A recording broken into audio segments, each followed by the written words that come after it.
Sentiment ఎక్కువే. అందుకే మరోసారి ఆ సెంటిమెంట్ ని ఫాలో అవ్వాలనుకుంటున్నాడు ఎన్టీఆర్.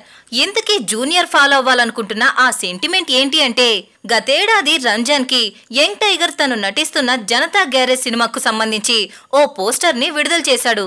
మోహన్ లాల్ తో కలిసి ముస్లిం గెటప్ లో ఉన్న ఆ ఫోటోని రంజాన్ కానుగ్గా రిలీజ్ చేశాడు. ఆ పోస్టర్ కి మంచి రెస్పాన్స్ రావడంతో పాటు సినిమా సక్సెస్ కూడా అయ్యింది. ఇప్పుడు ఆ సెంటిమెంట్ ని జై లవ్ కుశే సినిమాకు ఫాలో చేస్తాడని సినీ జనం చెప్పుకుంటున్నారు. సోమవారం రంజాన్ పండుగ కాబట్టి ఆదివారం రోజున జై లవ్ కుశేకు సంబంధించి మరో పోస్టర్ ని విడుదల చేసే అవకాశాలు ఎక్కువగా ఉన్నాయని సినీ నగర్ టాక్. రాశి ఖన్నా, నివేదా థామస్ హీరోయిన్లుగా నటిస్తున్న జై లవ్ కుశే సినిమాకి దేవిశ్రీ సంగీతం అందిస్తున్నాడు. జూలై మొదటి వారంలో టీజర్ విడుదల కానుందని ఇప్పటికే చిత్ర యూనిట్ ప్రకటించింది. ఈ వీడియో మీకు నచ్చినట్లయితే లైక్ చేయండి, షేర్ చేయండి. మా మూవీ బ్లెండ్స్ ఛానల్ ని సబ్స్క్రైబ్ అవ్వడం మాత్రం మర్చిపోకండి.